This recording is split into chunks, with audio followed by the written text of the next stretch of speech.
RockShox have got some new stuff and I'm lucky enough to ride it today. This is the new 2027 RockShox Zeb and 2027 RockShox Vivid. So there's actually a ton of features on these forks and shocks, and SRAM came to show us the internals and stripped them down for us. The amount of changes, the amount of new technologies, especially in the fork, this new Zeb, is pretty impressive. Some of the stuff is carryover, like the Buttercup's air spring system that they've got, which is the decoupled air shaft. So when there's little high frequency bumps, they're kind of isolated, so you get a really nice smooth feel through the handlebar. But we've got some other features, completely redesigned chassis of the fork, so the lower leg is completely different, much stiffer, much bigger, burlier lower leg. We've also got this linear XL extension bit on the left hand side of the leg.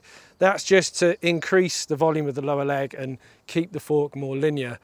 The good thing about that is you can then tune the progressivity of the fork better or easier or more accurately with the volume tokens, rather than having residual ramp in the lower leg that you can't really fix or change. So that's a really nice feature. They also now have something called butter wagons, which is a crazy marketing term for little holes, little dimples drilled in the stanchions. Now, you might have seen this on the World Cup. This is now available for you on your Zeb, and it just allows a little bit more lube into the bushes and reduces the surface area on those bushes as well, which reduces friction. A couple of other features. The fork now comes with bleed valves, bleeders, and they're actually on the top of the crown, but they are bleeding the lower leg air. So any air ingress through the seal, you can now release through the air bleeders on the top, just like another brand that we know. But this time RockShox have put it on the CSU rather than on the lower legs. That's a really nice addition. But it doesn't just stop there. The adjusters themselves have been completely reimagined. So instead of having the damping start at 0 and go through to 5, and you go 1, 2, 3, 4, 5 clicks, the damping increments printed on the adjuster actually starts at 0, which is in the middle of the damping range.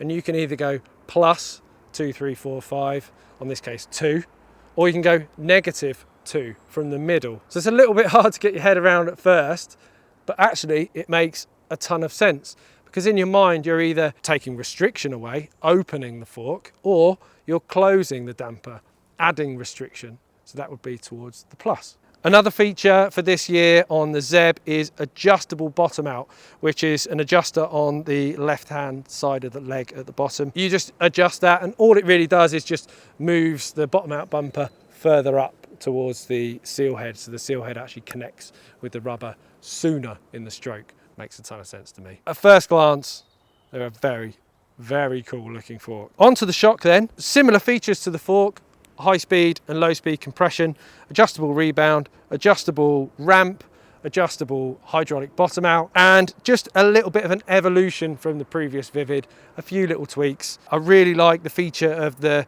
rebound adjuster. You pull it off and you can pop it on the high speed adjuster and actually adjust that, meaning you don't have to have tools with you and stuff. That's a really nice feature. Again, really well thought out. The lockout feature on this shock as well also has quite a nice overrun when you unlock it.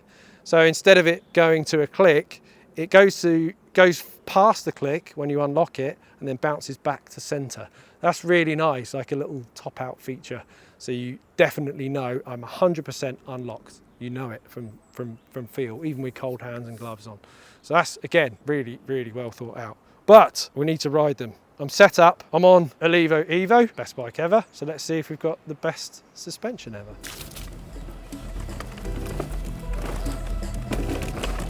Okay. Oh, wrong track.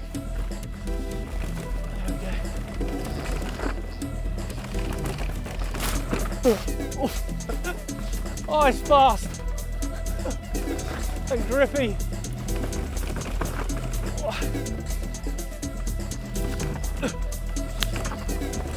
Ooh, slippy roots actually. This new RockShox setup from SRAM is top class. That feels unbelievable straight away. But we need to do more laps. So let's go do it.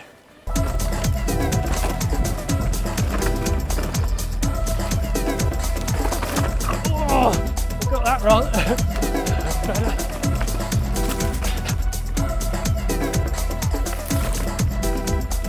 Early turning, much better. This corner's getting blown out now.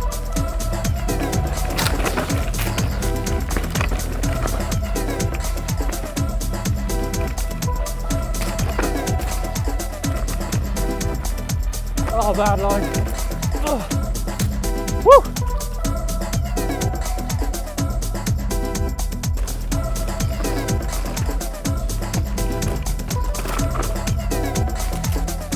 That's better. That was a much better line. Oh. Outside here.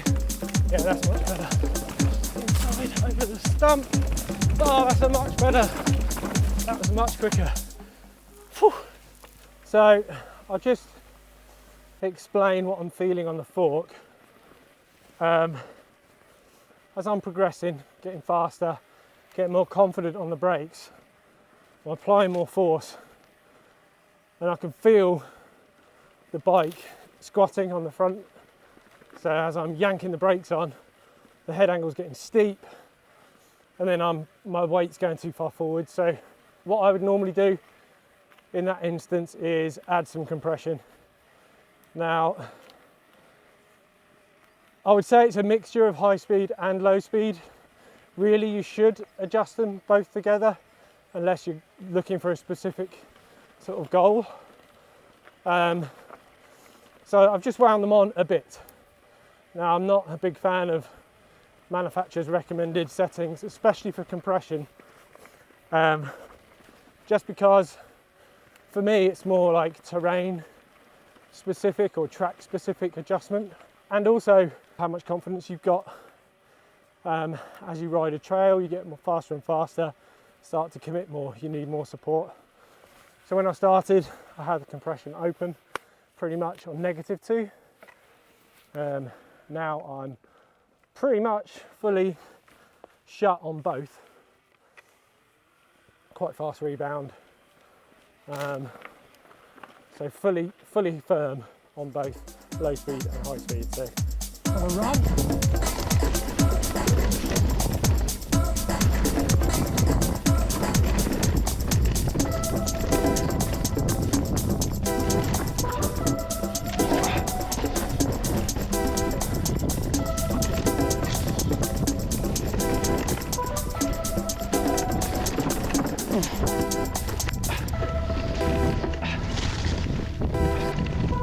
So we've been riding new RockShox Zeb, new RockShox Vivid today, and I've got to say, this is the best suspension I've ever ridden. It does everything that I want. It's soft off the top, mid-stroke supportive. It's got adjustable ramp, so if I want it to ramp lots, it will. The adjusters make sense. It's smooth, it's stiff, it's confidence inspiring. You can push it into stuff. It's poppy, it feels light, it makes the bike feel like you're conserving energy. I can't wax lyrical enough about this suspension setup, and I haven't really ridden RockShox in anger for a long time, but that's going to change. I'm going to go and put RockShox on my bike. These are unbelievable. Only criticism is I'd quite like a little bit firmer compression tune. I'm all the way on all the adjusters, even though I'm at correct sag. Maybe that's because the fork's on an e-bike. It might not be an e-bike tune specifically, something like that, but otherwise it's just perfect. They're absolutely spot on. I'd need to do a long-term test. I'd need to ride them on different tracks, but initial thoughts are perfect, absolutely perfect. Well done, RockShox. Super well thought out. All the features make total sense. All the technology makes total sense. And there's nothing that's odd. There's nothing that I think, why have they done that? Everything I think, why have they done that, makes sense. So there we go. My new favorite fork and shock. They should be yours too.